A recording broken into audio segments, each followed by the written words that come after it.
What's going on, ladies and gentlemen? Welcome to the UGA Sports Call-in show. I'm your host, Paul Maharry, joined as always by my co-host Jason Butt and Ben Choppy Bachmann, and pretty much a co-host now, Eddie from Acworth, regular on the show. We've brought him on from the beginning to the end this time. He doesn't have to come in the middle. That doesn't mean that you guys can't join us, though. So you can join us just like Eddie's done.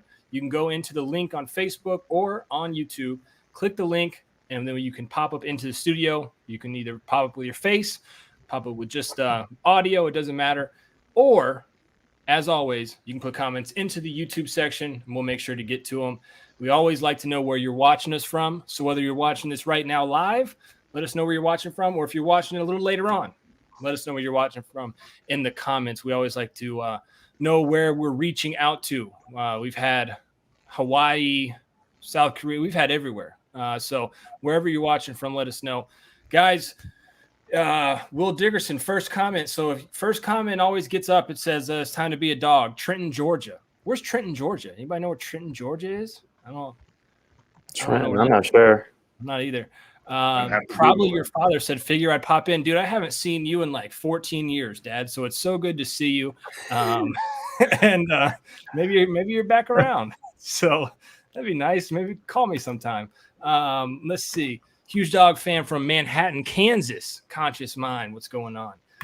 So, guys, Will Dickerson says it's in the northwest corner of the state. That's probably why I hadn't heard of it. I don't go up that way very often. Guys, we know what happened, though. We know what happened. And I don't want to say that I called it, but we are going to kind of touch on that. But Arch Manning commits to Texas on a random Thursday morning at 11 o'clock, I feel like. It's the most liked tweet of any guy announcing his decision ever. It's over 220,000 likes right now. The next one was, I think, like 20,000. So he blew everybody's commitment out of the water. The next Manning in line is going to Texas. But, Ben, what does that mean for UGA? Because Cameron Camp has a great question in the comments, which we can kind of tie into this. He said, what's up, guys? Watching from right here in Athens. There you go. Do the Dogs pass on a QB in 23 after Arch? So, there's a lot to dissect here now. Where do the Dogs turn? What happened with this? All that stuff. I don't think it's a guarantee they take a quarterback in 2023. I think they might pass. And I think there's also, if they wanted to add a quarterback, they might go with the portal route just to add a quarterback if they wanted to. I think 2024 is now where they go. And now Paul's, issue he said that was going to happen if Arch came is not probably going to happen anymore. Right. Because there was the potential that they were going to lose up to 2 quarterbacks in the portal. Now probably only max 1 next offseason. So I don't think that you're going to see much attrition from that room anymore. I think they go for 2024. I think they go after Julian Sayin and Jaden Davis. I would figure that decision between one of the two of them is done by sometime at least in August, because I think Georgia wants a quarterback to recruit these receiver classes and want to get that class over with. But it's going to be between those 2 quarterbacks. So I think they both have a good chance for. I think Julian Sayin, his top 3 were Notre Dame, Texas, and Georgia. Well, 2 of those 3 schools just got quarterbacks. So they're presumably out of the race. So you would figure Georgia has a big lead there. But he wants to commit in October, even though he said he might bump that up, which would be good for Georgia. And then you have Jaden Davis, who grew up in Georgia. I know he's living out in North Carolina right now, but him and his entire family are Georgia fans. He grew up. His first offer was from Georgia in the 8th grade. His second offer was from Alabama. That says a lot about him. Both guys are top 5 recruits in the country. And Georgia, I think, has a great chance. I would say it's like a 90-some% chance one of those 2 is going to be their quarterback. And it also sets up for class separation, so you don't have the issue with a lot of high-rated guys leaving to the portal. Here's my thing, though. You talked about this, and then Dane talked about it in a Twitter space, and I kind of went back and forth with him a little bit on it. I want to get your opinion, Eddie, and then we'll jump to Jason. But a transfer quarterback for this class doesn't seem like the move to me, because then you're telling a transfer quarterback wants to transfer and start. I think you have capable starters already in Athens. So getting a transfer quarterback, Ben, I don't know if that – I mean, I guess you could, but you're telling them basically, hey, you're not going to be our starter, but most transfer quarterbacks are the immediate starters. So it just feels weird to me. I don't know.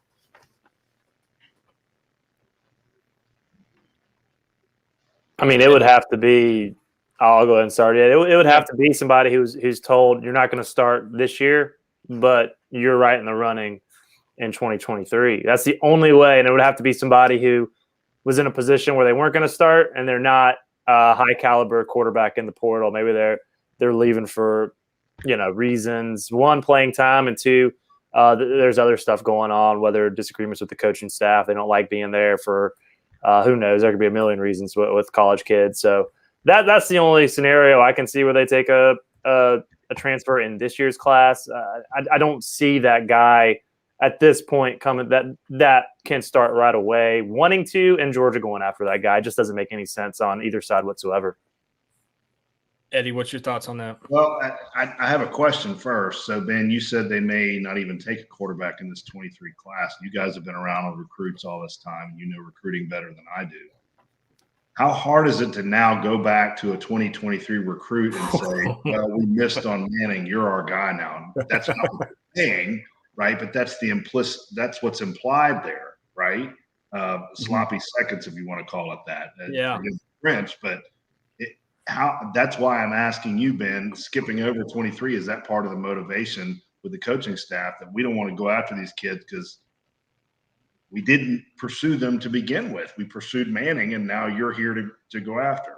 Yeah, I would. Yeah, I get what you're saying there, because I remember there was Chris Vizina and there's Dylan Lonergan, who's an in-state quarterback. I remember all of them had Georgia very high on their list, and all of them, when they did their final list, Georgia wasn't on there, even though they were very high on Georgia, because Georgia went all in on Arch. They basically said, we're going Arch or bust. And that left all their other quarterbacks say they're not even going to be one of our top 5 or 6 schools because they don't want us anymore. So that makes it very difficult, because now you have to, if they're going to take a 2023 quarterback, it's going to be a kid that they have. Like we were just talking on the message board the other day about Caden Wiseman and the Baylor quarterback who just visited to work out.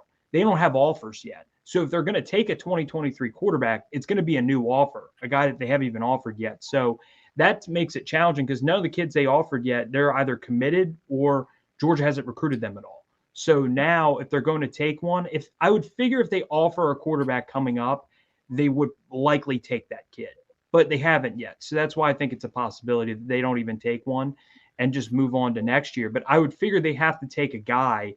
But also, Paul, to your argument about the transfer, Stetson Bennett supposedly is going to be gone after next year. Yeah, we don't. Yeah, I mean, we don't know. But yeah, I mean, I don't think there's any more years of eligibility. But so barring Stetson coming back again, which obviously can't happen.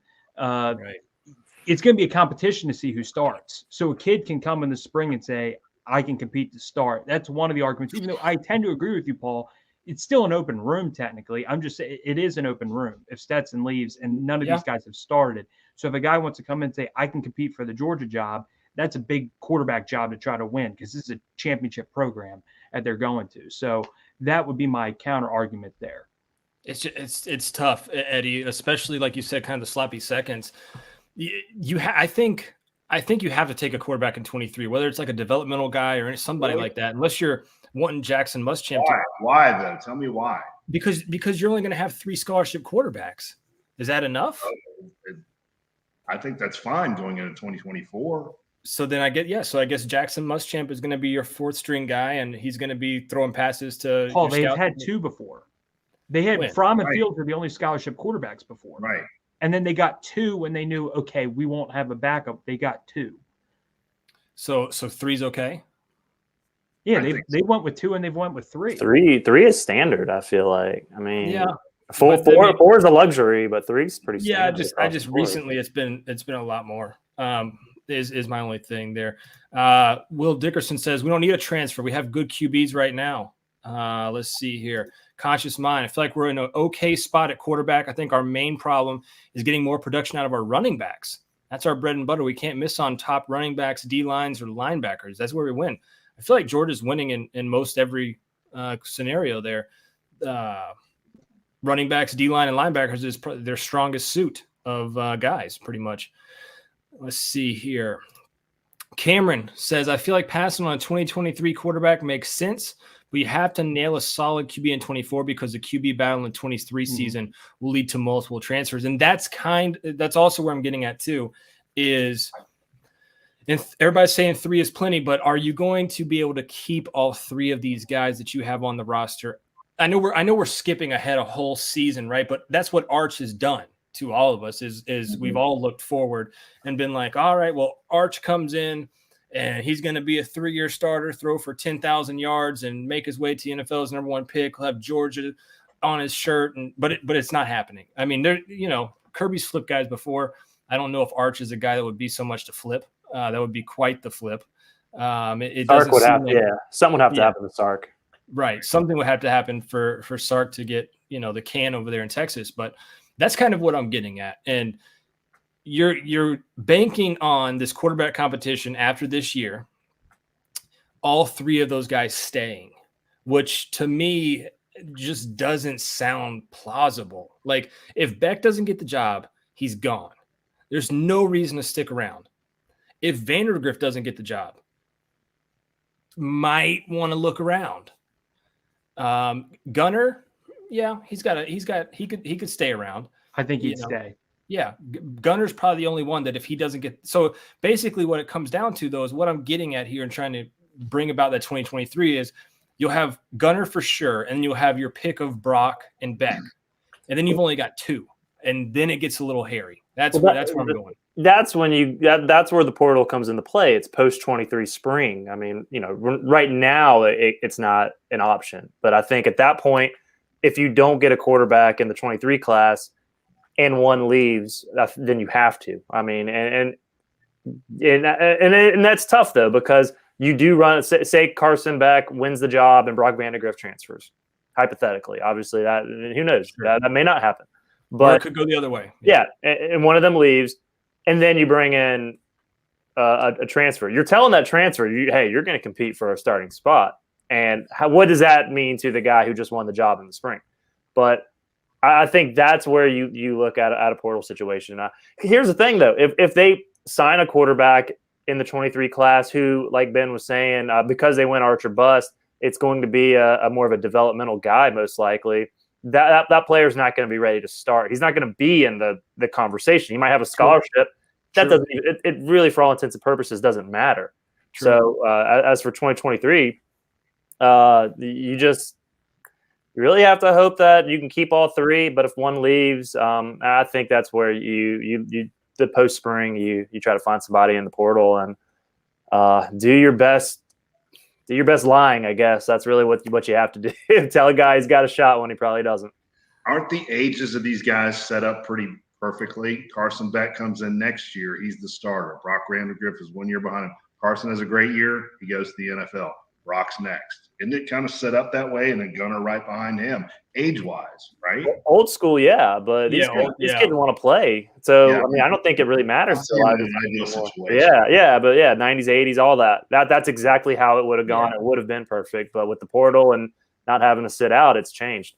I mean, you're not going to see a DJ Shockley anymore, sit behind David Green. Wait a minute, though. Mac Jones did not start till his senior year and was 1 year in the NFL. But NIL I want to point out this, Paul. NIL was not a thing.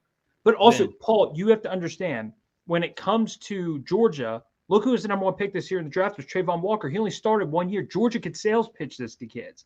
And also, if you talk about NIL, Georgia's Classic City Collective that Jason's talked about, they're heavily doing this not for recruits, but they're heavily doing it for people in the program. That's why they have high retention.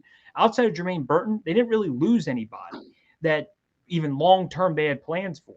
They didn't, plain and simple. They didn't. You can talk about Justin Robinson, some of these guys. I don't think there were long-term plans that people are like, okay, this guy's a sure thing to be something. Outside of Jermaine Burton, they didn't lose many guys because I do believe that NIL is big inside the program with retention to keep players. Potentially. Look at Amarius Mims. He wasn't going to start. He's probably not going to start. He came back. So after, and I don't know if this has been talked about, he talked to Trayvon Walker, who went 1 year as a starter and went to the NFL. It's a sales pitch. Alabama. Look, Jalen Milroe committed to them. He was a top 80 player after Bryce Young, and he's staying with, after Bryce Young. He's willing to do that because they said Mac Jones started 1 year as a senior and went to the NFL. There are kids that will think that way, and then there will be kids that will think, I got to start right away like Justin Fields. It depends on the kid, but there's that possibility, Paul. No, I mean, there is, but I just don't know if we see that a ton anymore now with this NIL thing. I get your point. I definitely get your point. Cameron Camp says Georgia can't sales pitch anything to QBs right now. I don't know about that. They've gotten 2 5-stars. Are you kidding me? They've gotten two 5-stars, and Eddie's wearing the shirt. I get where you're coming from a little bit, but I can't get on board. They got a storybook ending with Stetson Bennett. I mean, are you kidding me? I can't get on board with that. Todd Monken got Jamarcus Russell to be the #1 pick in the draft. How the hell that happened? I honestly would make that the biggest sales pitch. This guy got that out of Jamarcus Russell. The guy was eating like Kentucky Fried Chicken. That kid was awesome in college. He was awesome. Yeah. I know, but how he got him motivated? The NFL, but he was still awesome. Cameron Camp says, as far as NFL potential, I think is what he's getting at. Sure. And I don't know. There's not many schools though, Cameron, that can boast NFL quarterbacks. I guess the only school right now would be Bama because they have Hurts, Tua, and Mac starting. That's the only school I can think of that off the top of my head is like, we produce quarterbacks. But now that Sark's not there, you see where Arch went. So I don't know if that's probably the only school I can think of that could be like, hey, we put guys in the league consistently. Well, I mean, remember they did get Justin Fields. It's not like they haven't gotten anybody. It's just it didn't work out at Georgia. Brock was a 5-star. Gunner's a 5-star. Like, I mean, it can happen.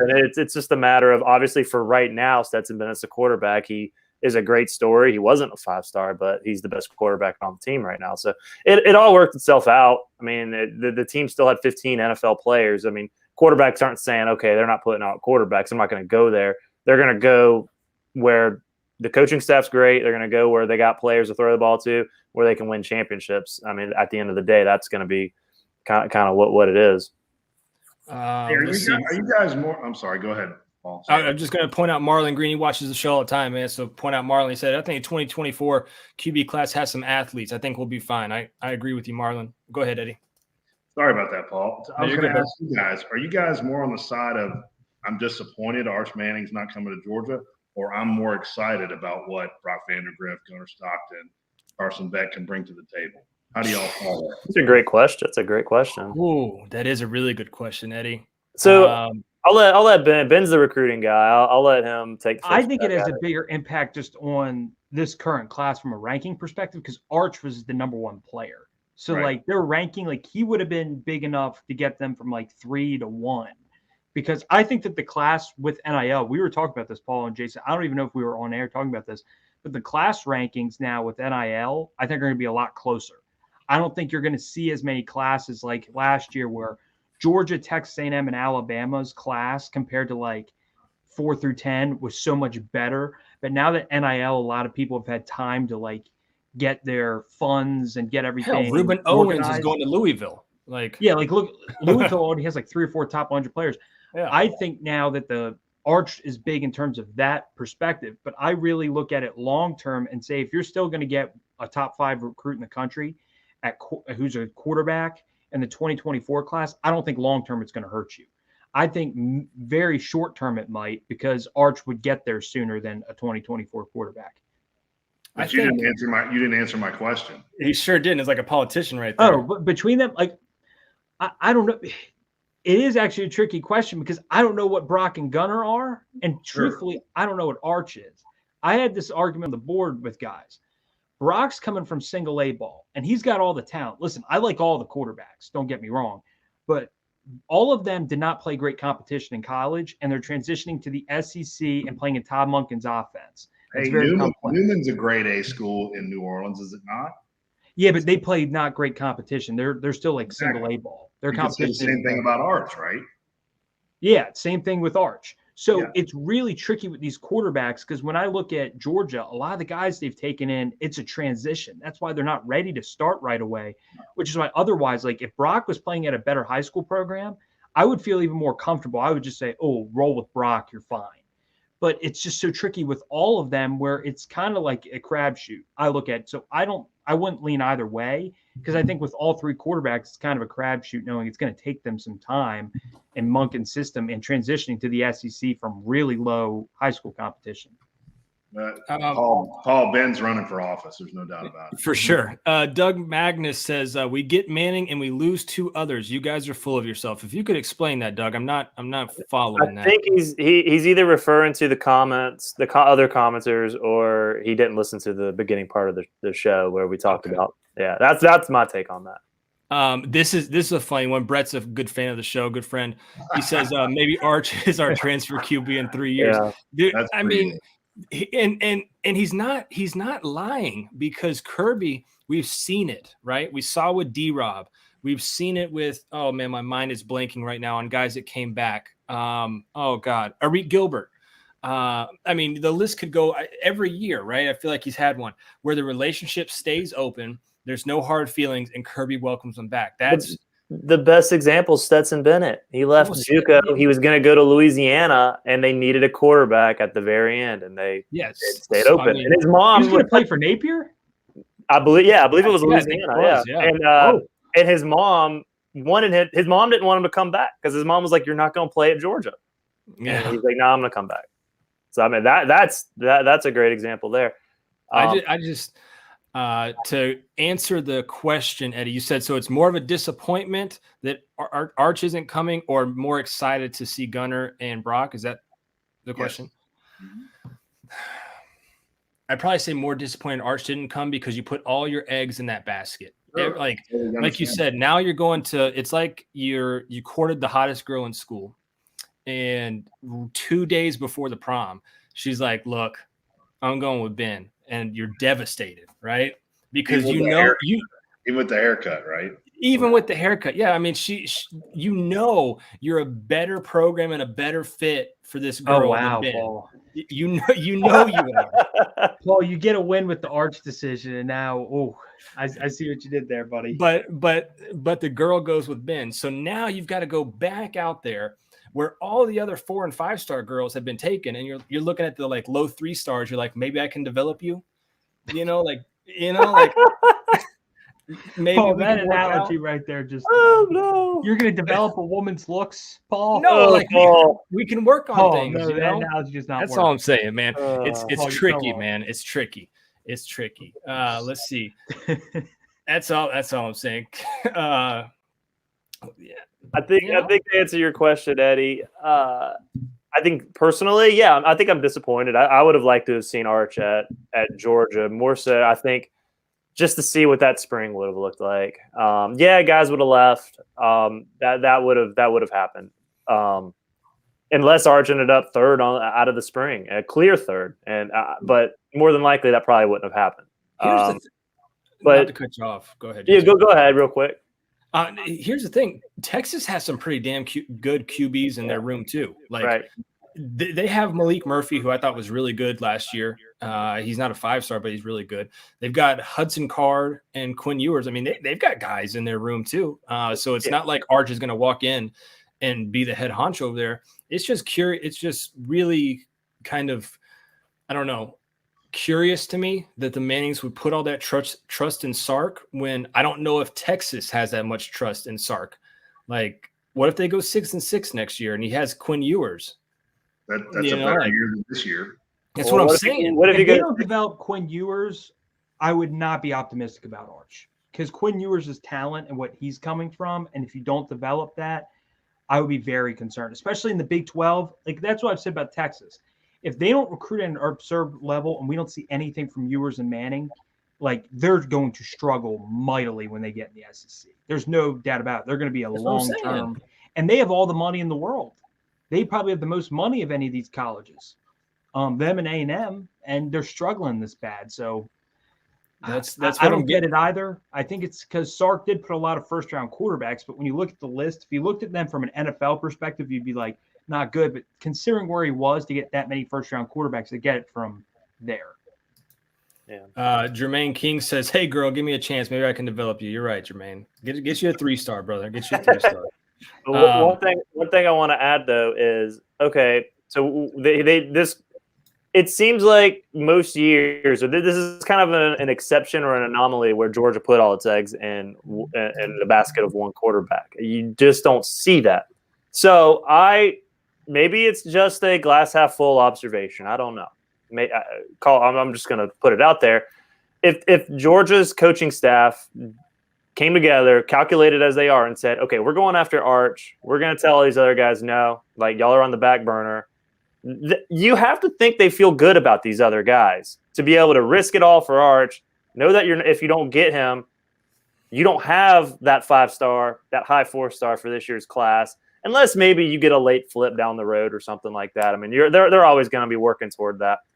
They must feel good about Brock and Gunner to a degree, and obviously with Stetson as the starting quarterback for the coming year, and Carson, I can't believe I left him out, and Stetson as the starter, because to do that's a big risk for this coaching staff to take. So I have to think some of that was involved, knowing that hey, it's calculated risk, and if it doesn't work, we're good with the guys we got. So you guys asked us, let's see, where was the question?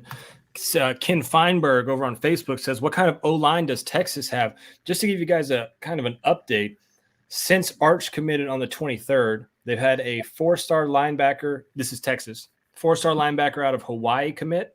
Then they had 3 O-linemen, 2 of them being 5.73 stars, one being a 5.84 star. And then they had Jonah Wilson, a 5.84 star wide receiver commit. The 2 3-stars, one of them had 12 scholarship offers, and the other, Connor Stroh, he was 76 in the state of Texas.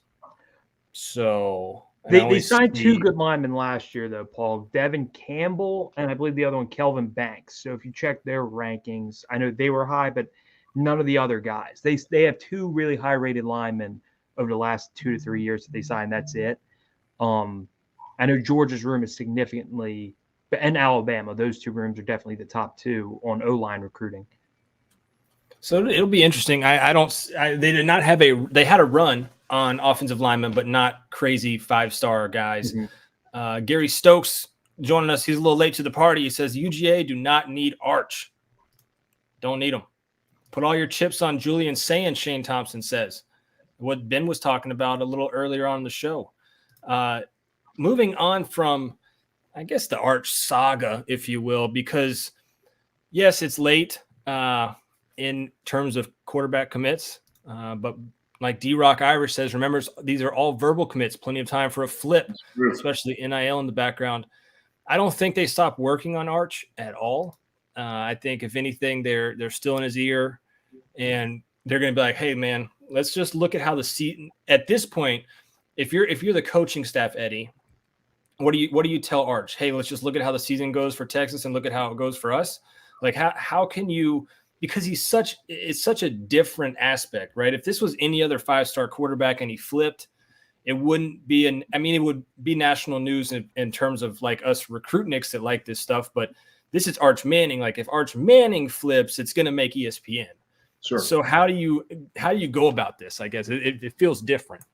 Well, I think a verbal commitment is it doesn't mean much with these kids right now, right? I mean, until they sign the dotted line, it really doesn't mean a whole lot. So they will keep in his ear. Even with Arch is no different, right? He's 17, 18 years old, however old he is. I mean, okay, he's made a verbal commitment. Let's see him sign the dotted line. But, until that happens, Kirby's going to keep recruiting this guy. He's going to keep in his ear for sure. I mean, you guys know this. That's what Kirby does, right? He doesn't stop. He's relentless. Yeah, I think. Paul, you want to hear a fun fact? Yeah, of course, Ben. And Jacob Eason does not count. Actually, maybe you could guess how many quarterbacks that Kirby Smart's gotten committed ended up being flips from other schools. Ooh, Fromm was, Fields was. Brock was, Gunner was. So 4? 6. All 6 guys he's landed. Every single one. Dwan Mathis was committed to Ohio State, and Stetson at Louisiana. Right. Every quarterback he's gotten, because Eason was committed to Mark Richt beforehand, so Kirby didn't land the commitment. He flipped. They were previously committed somewhere else. Fields, Penn State, from Bama. Carson Beck as well, Alabama. He was committed there.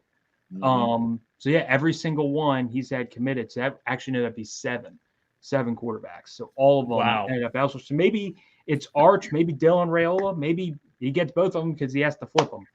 Wow. Ben just made my point. Yeah. They hadn't signed anything yet. Yeah. Wow.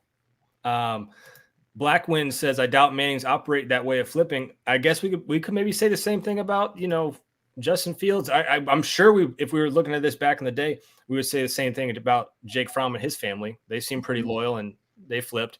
But even then, all right, so you don't flip Arch Manning. That doesn't mean you can't flip any of the other top guys that have verbally committed elsewhere.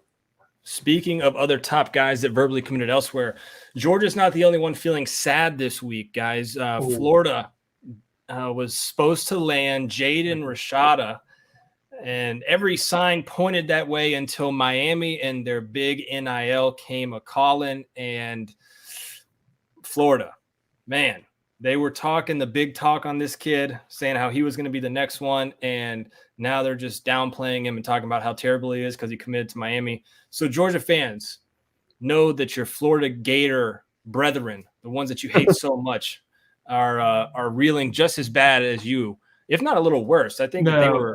Paul, they're whiffing on everybody. I've been following it. They're whiffing on everybody. That's not me trying to be funny. I'm being dead serious. They had a kid, their top O-line target, Roger Kearney, today was on an official visit. He left 30 minutes later, committed to Florida State. That's bad. I was going to bring terrible look on the optics, and a lot of people thought they were going to get him. That's terrible. Bad. I was going to bring that up. I believe not only did he flip 30 minutes after the official visit, he had it in his drafts. So he had typed it up while he was on the official visit that he was committing to Florida State. Lord. So, that's awful. Paul, they had Tony Mitchell say that he was a leader to them a month ago. He put out a top 4 and eliminated him, and he just committed to Bama today. So I remember they thought they had him. They thought they had A.J. Harris. I don't think they're leading for Kamani McLean anymore. So they were supposed to get 3 5-star cornerbacks. They're getting none. So what's the deal then? Looking good.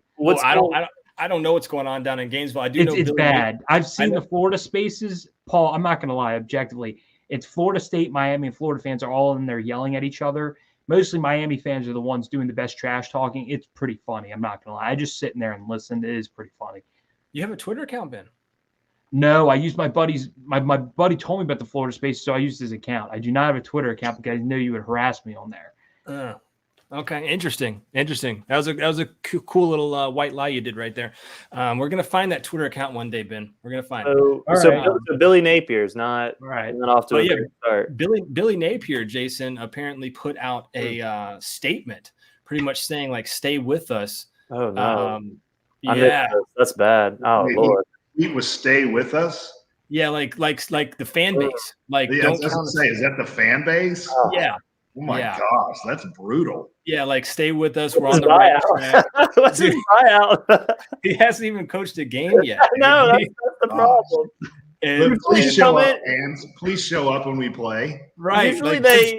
Usually you come in, you have all this energy and enthusiasm as a new coach, and you get guys. I don't understand how this is even a thing. Yeah, it's gotten like Ben said, it's gotten really bad. And this quarterback has kind of topped it all off for everything. Michigan State's stealing some recruits from them. Peyton Kirkland's looking like he's going to Michigan State. Their top linebacker target was Jordan Hall. He committed to Michigan State. I mean, Mel Tucker's dunking on them right now. Lord.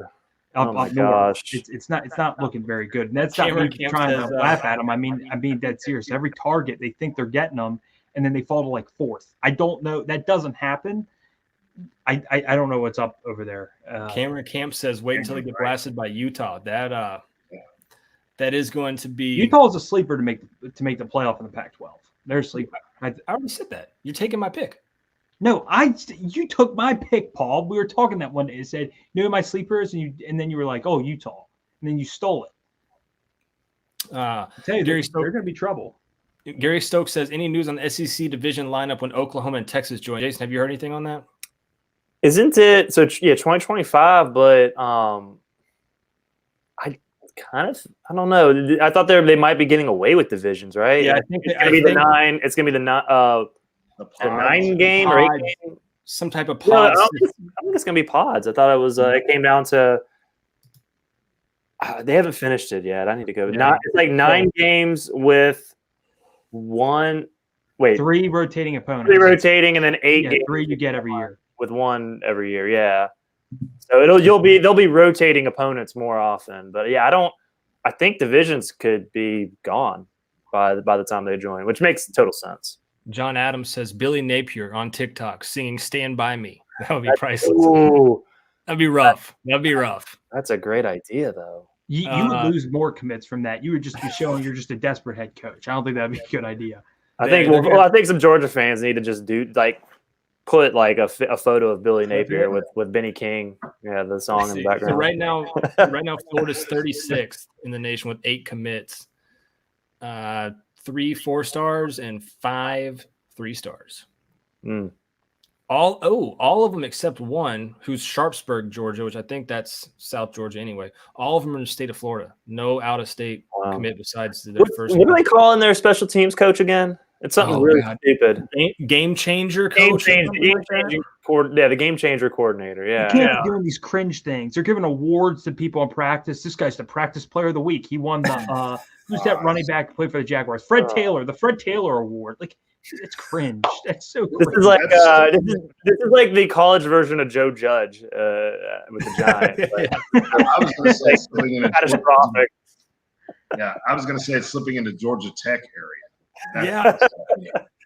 Please meet me at Waffle House. I mean, that's bad. When you go that hard with the gimmicks, that you're just trying to cover for deficiencies, and you've seen it at every level with so many coaches. When they come in with this kind of stuff, it's usually a bad sign of things to come. Jeff Collins being a great example. I'm glad you brought him up, Eddie. That guy is a total clown. I mean, every way, shape, or form. Total, absolute clown. D-Rock Irish says Caleb Downs recruiting update. He's wanting to know, is there an update here, Ben, or are we just kind of waiting? I think he could go a number of directions. I think he's keeping it close to the vest. It could be Georgia, it could be Ohio State. I think what you'll see this summer sometime. I think that one could go a number of ways. John Adams now bringing back the heat again. Throw this one to Eddie first. He's meant Britton Cox. Britton Cox get picked before 3rd round or after? That's What do you say, Eddie? I don't know. That's hard. That's hard to say. I mean, he might be the only one producing on their defense. Yeah, exactly. But he's, to me, been a disappointment. I thought he'd go down in Florida and tear it up, and Georgia completely neutralized him. He is not tearing it up by any means. Well, everybody at Georgia knew his effort's bad. Exactly. Effort and mental is not there for the kid. So if you don't have that, then you're not going to produce regularly no matter what. You can't rely on athleticism alone at this level. His talent's there, Paul, but his effort, like I remember it was that SEC championship game when he was at Georgia, when Jalen Hurts had some of those runs and Brenton Cox had to be in the game because one of the guys got hurt for Georgia. I forget who. And I just remember he was terrible in those contained situations. And Stetson Bennett blew right by him. I mean, that's one thing. You see him, he quits on the play too much. And that motor, NFL teams are not going to like that. They're going to be like, this guy – I mean, he got into trouble at Georgia, left, and then the motor issues. That's a lot of its effort, and teams are not going to like that. So I would lean after. I leaned like 4th, 5th round. I don't know if you guys saw this or not. Chuck Ward, big fan of the show, big friend of the show, says DeMarcus Bowman is in the portal too. He was that Florida running back, and he is now he got into the portal on Friday. Yeah, former 5-star. After one did you see where it's like they cut players? I've never seen that before. Where Florida's like, we cut players. You saw that? You didn't see that? There was a couple kids that went to Lakeland that were from Polk County that they cut because they didn't like their attitude and their commitment, so they cut them. Well, yeah. So this DeMarcus Bowman, never was a 5-star that was committed to Clemson, played at Clemson, and now he's a redshirt sophomore. He sat out last year, and is leaving Florida. What is this? This guy thinks he's coaching junior high? I don't know. I mean, he might, Yeah, I'm pulling it up right now. He cut 3 players. Like, either they're just saying they cut 3 players. How do you cut players from a college team? You just take a scholarship. They do have the ability to do that. It's just it's seen as a terrible move for recruiting purposes. Like, if you don't honor even if the kid's being a total knucklehead, like there are ways to get him out. You start pushing them out. Hey, go to the portal. You're not going to play here. But by actually removing them from scholarship, man, that no wonder they're not recruiting well. When you're playing shenanigans, like Yeah, makes total sense. D-Rock Irish said, solid show, gentlemen. We're not even done, D-Rock, but it's all because of these three guys. Is that guy a Notre Dame fan? I don't know. He's got a every time he talks, he's got a little leprechaun or not a leprechaun. Yeah, he just likes clovers, Ben. Yeah, he just likes clovers, Ben. Just let him be. Hey, can I ask y'all a question about the portal? Go ahead. I was just saying, Blackwind here is saying they're still honoring their scholarship, but off the team. I don't know about all that. Maybe that's the word on the street, but we'll see if they're in classes in August. Well, I'll keep looking at this story to see. Yeah. So the portal is just how many players in the portal right now? Thousands, right? Mm-hmm. You guys think, and they've been sitting there for a long time. Do you guys think going forward this changes a little bit, where guys maybe question that a little bit because there's so many players sitting in the portal and nobody's talking to them, nobody's signed them, nobody's done anything with them, and the kids are screwing themselves at this point? Yeah, I mean, we had this conversation. It might have been off air, Jason, Ben, and I, but I think that you have to maybe turn this whole portal thing into like 2 weeks. You do like a 2-week period where it's almost like college basketball. You can enter into the NBA draft, but if your stock isn't good enough, you can go back to college. Right. Maybe something like that. I'm sorry. I just saw Cameron Camp's comment and I just lost it. I'm sorry. The U.S. government is going to pass strict gun control after it sees how badly UF mishandles an AR-15. That's actually a brilliant tweet. Brilliant. Well done, Cameron. Yeah, jeez. Well done.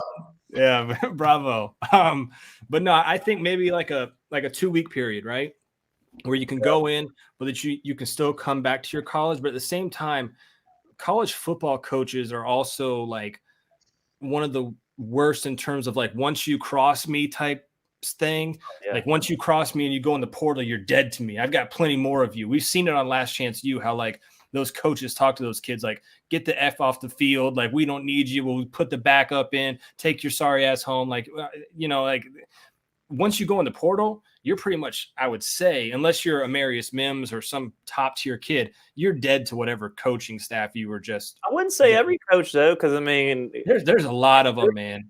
I know, but I mean, like obviously a guy like Kirby has, he could have been that way with Amarius Mims. Mm-hmm. He could have said, "No, you're gone." But but Amarius Mims is uber talented. What I'm saying, yeah, but I mean, it's not like Amarius Mims was unhappy about playing time in certain situations like that. So he goes to the portal, and then and it's kind of like with the Classic City Collective, they have to also recruit guys to stay because of the NIL deals that guys they think they can get elsewhere, and the playing time they think they can get elsewhere.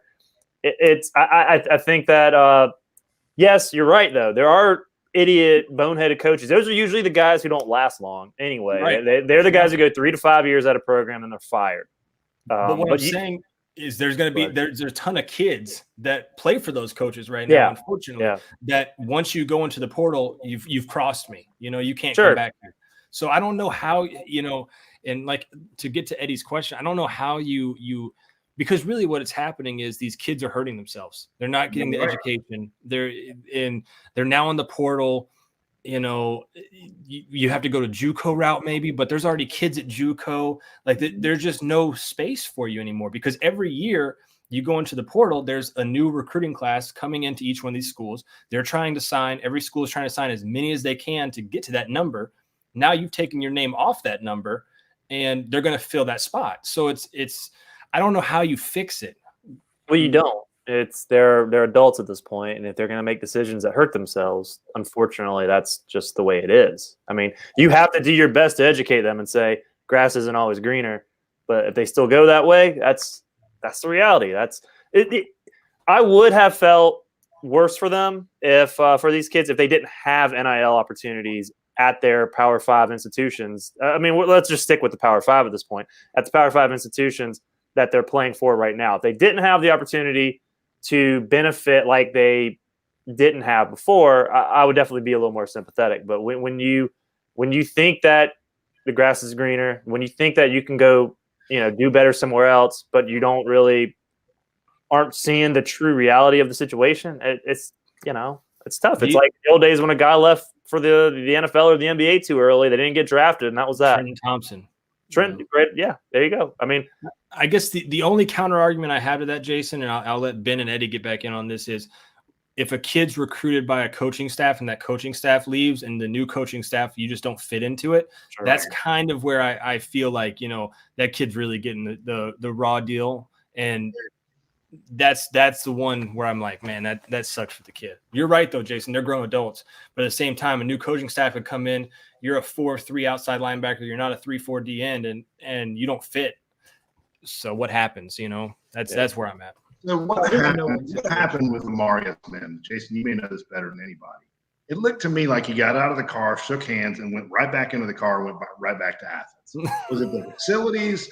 Was it the not getting along with the coaches? I mean, what happened there with FSU?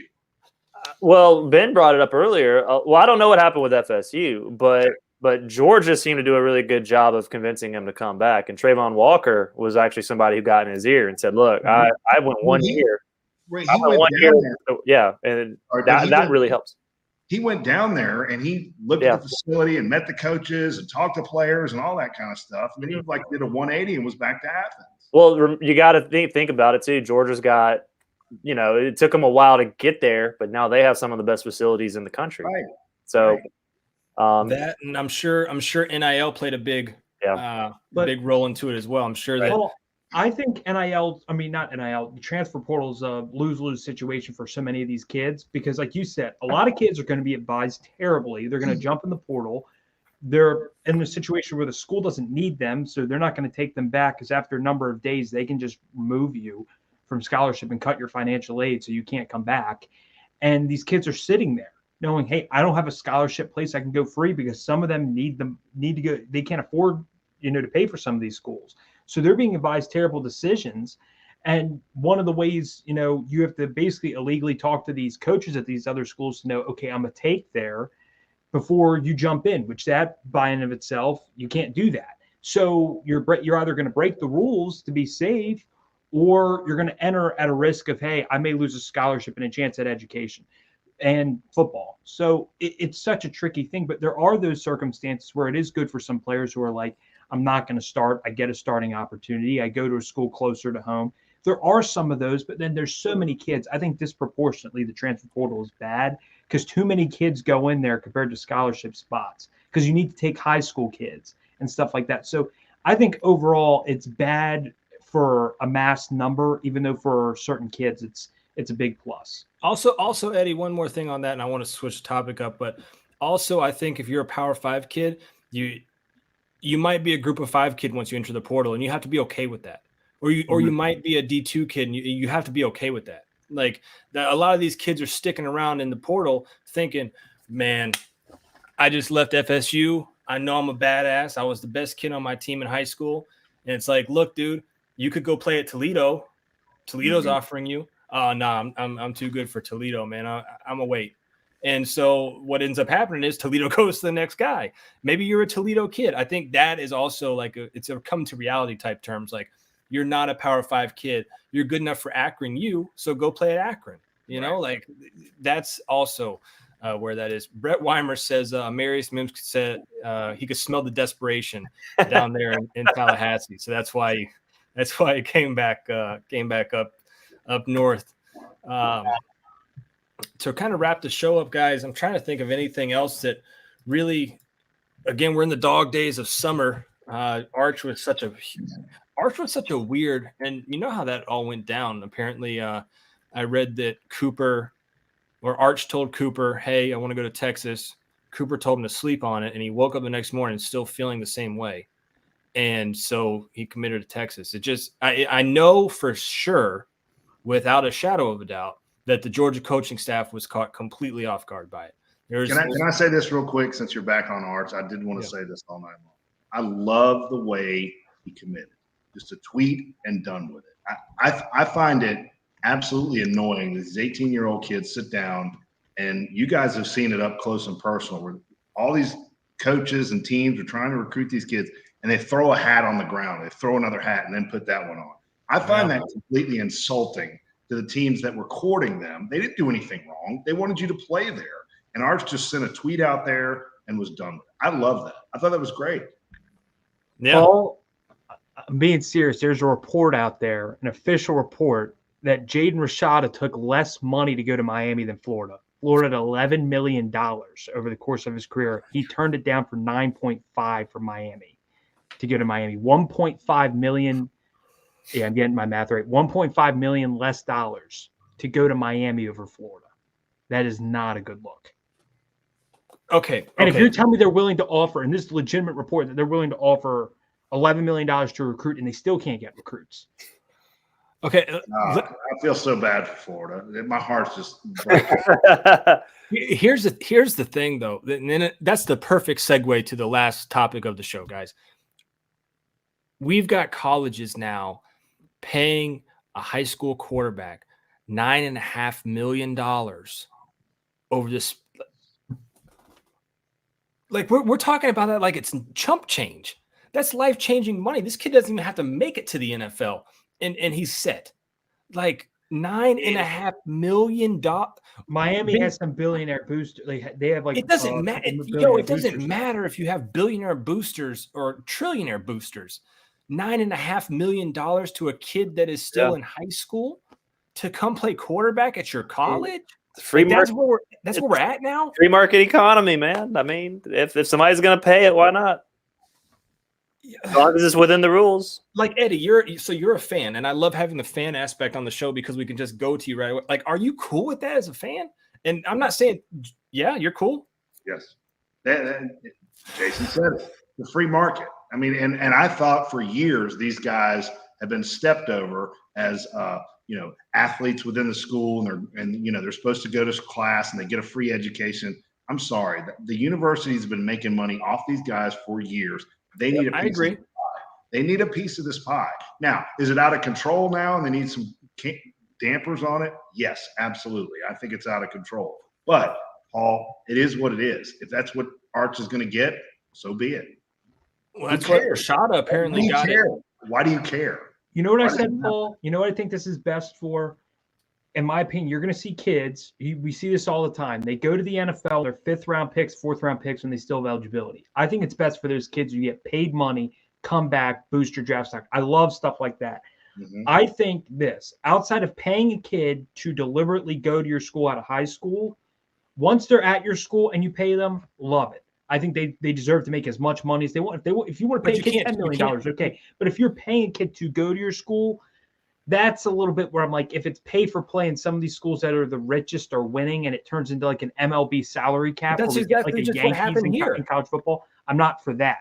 But yeah, there's no regulation. The next step is inevitably regulating going from high school to college, and then like how you set it up to where guys can earn the maximum amount of money they can during their college stay, which Eddie's 100% right. They hadn't been able to do that historically, and I agree. I want to be on record. I agree. But at the end of the day, you're going to have to regulate it to a degree, because it's obviously Miami being able to, or Florida, Georgia for that matter, each school's collective coming in, boosters coming in saying, we have this much money to give to you. There's going to be a lot of inequities involved when it comes to some of these other programs, much like George Steinbrenner historically being able to pay whatever he wanted for the Yankees compared to, the Oakland Athletics having to come up with Moneyball. So that's going to have to be worked out at some point. But at the end of the day, you have to let, it's the biggest facade of all time in collegiate sports has been the fact that these guys aren't employees. I mean, with the amount of work and effort and time they put in while they're on campus, it's absolutely right on that they finally have this opportunity to make money. I'm trying to look it up and I can't find it. How much the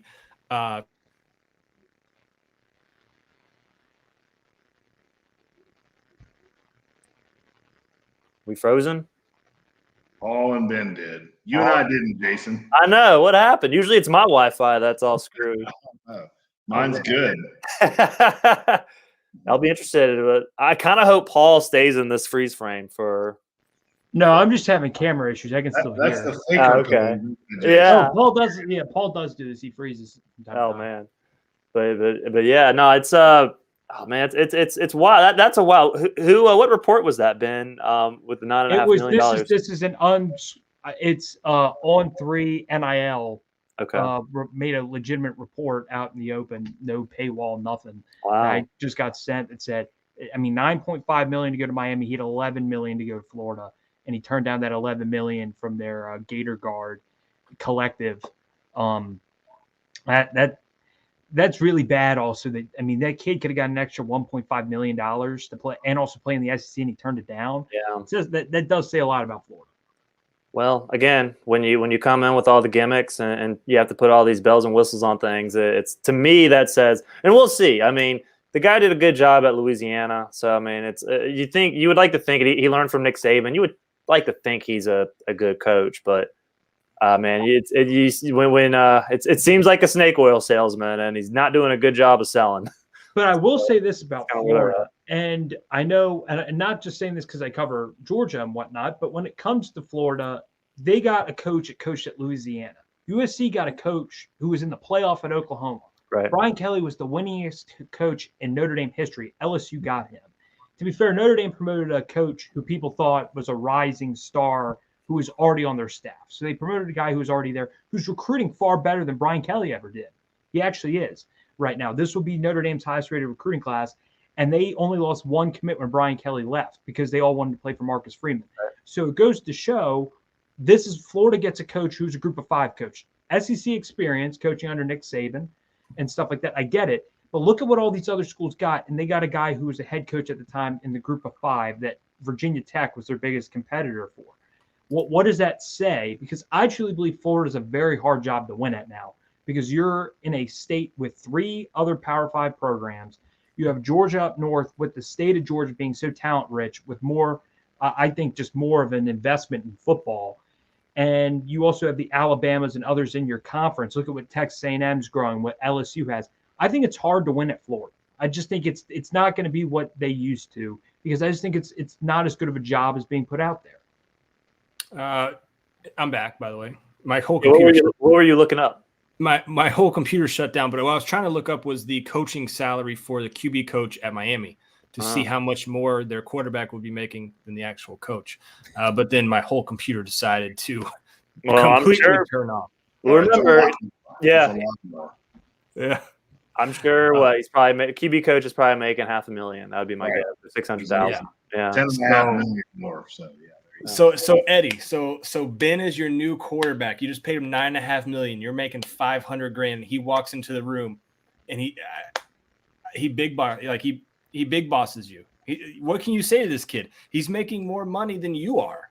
Like you can't. That's where I'm getting at. Like it's all like you can't. He's not. You're not his boss anymore. You're not his boss. You're not his coach anymore. Every quarterback in the NFL. I'm sorry. I was for Eddie. I'm sorry. That triggered me a little bit. Ben walked in the office, right? Yeah. Ben walked in the office. Yeah, he big bossed you. I can still say he has a crappy haircut. So. Wow. Damn. I like the haircut, Ben. I think it looks very good. I do. I'm not. Hey, I haven't worn a hat in a few weeks now, so. No, you look good. No, but in all seriousness, I we used to be the all hat crew, but not anymore. We're letting it flow. Yeah, I'm hat crewing it today. I got the curls up here, man. It's curl season, girl season, curl season. Don't tell the wife. Blackwind says that same thing happens in the NFL. Players make more. Yeah, that's true. But we're not in the NFL. Not everybody makes that. It is professional.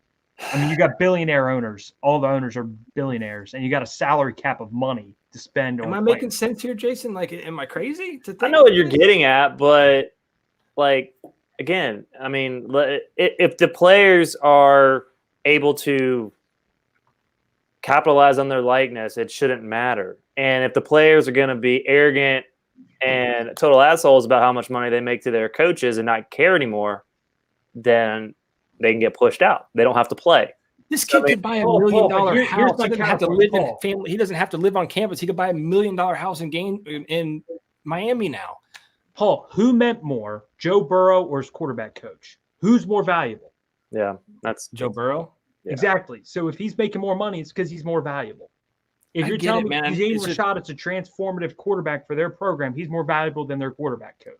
There was a player when I covered the Falcons. There was a player I talked to one time who he loved Dan Quinn and the coaching staff. It was the year before everything went off the rails and they got fired. But I was just chatting with him off the record, and he brought up the point that there's this misconception that coaches have, like, at all levels, that the coaches are the reason why teams win. And he was just saying, you look at the best teams at the pro level, and of course college level. I think it applies there too. It's the players. Like, the coaches get in the way of what the players can do way too often. I don't know. I could probably come across as anti-coach, and I'm not trying to. Let's be real. At the end of the day, you need the players to make plays. Yeah, so you can win games. The players are the ones doing it. The coaches are the ones calling the plays. When coaches call terrible plays, when coaches outsmart themselves, which they do way too freaking often, even the best coaches, Nick Saban, Kirby Smart, do it. Let's not act like these guys are, certain coaches are above others in that category. But when at the end of the day, the best coaches are the ones who set their players up for success and let their players go to work on the football field. The coaches themselves, the good coaches, will tell you the players are more valuable than them, because that's why Kirby Smart, that's why Nick Saban that. Their goal is to amass the best players, because if you don't have the best players, chances are you're not going to win, no matter how good of a coach you are. Coaches are clock managers. That's really what they are. And you can laugh at that, but that's a huge part of the game. They are clock managers, right? That's what they are. Yeah. Yeah. It's just a new world that we're going to have to live in, where a quarterback commit is getting $9.5 million and he hasn't even stepped foot officially on campus to be a student. So it's just one of those things. And that's what we're going to have to get used to. But I think at the same time, NIL has to do something. There has to be some type of regulation here. How high does it go? Will there be a number that we hear that Arch was asking for? And people say, oh, Arch doesn't need – dude, if anybody, Arch saw what happened to his dad. His dad was supposed to be a killer. Take the money while you can. So, like, yeah, you say Arch doesn't need the money. Well, look at his dad. He got hurt. I need the money, but who's turning that kind of money down? That's what I'm saying. Right. So, like, what's the number? What's the number that finally got Arch? If Jaden Rashad is getting $9.5 million from Miami, Nico's getting $8 million from Tennessee, and they're ranked. Nico's a much higher rated quarterback, and I just find this fascinating with the money and who's getting paid and what the number is, because I know some people are trying to say how much are these kids worth. I'll be honest, unless you're a top 10 recruit or you're a quarterback, I don't think you're going to get that much money, even though you're probably worth the money if you're going to get a championship. But I think quarterbacks and certain splashy, high-rated players, like that Nicholas Harbor, who's a freak show up in D.C., who made news for his crazy track time, like, he's probably worth a ton of NIL money because he's already an internet sensation. So he's probably worth a lot. But I'm just curious to see how much these kids are really making, because the numbers thrown out, like some people say Texas A&M paid $40 million for a class. Is that number accurate or not? Because if it is, it's like some of these schools got to really pony up now, because that's what the game's going to be about. It's going to be crazy. But you can't buy our love here on UGA Sports. But what you can do. You can. I'll give you my Venmo later. Everybody. Yeah, you definitely can.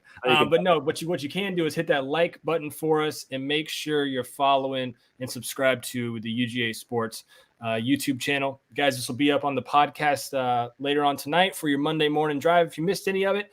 And we appreciate you all for watching. D-Rock, John Adams, Gary Stowe. I mean, the list goes on and on, guys. And if I don't, Brett, all you guys that comment every show, man, we appreciate it. We'll be back next week, same time. Well, earlier next time. Had a little dinner tonight, but we'll be back next week, 8 p.m. Eastern time. We'll discuss NIL some more, and we'll bark at clouds like old men, and we'll do that stuff. For Eddie from Acworth, Ben Bachmann, Jason Butt, I'm Paul Maharry. This is the UGA Sports Call-in Show. We appreciate you so much for watching. Make sure before you leave, you hit the thumbs up on this video, and we appreciate you. We'll talk to you soon.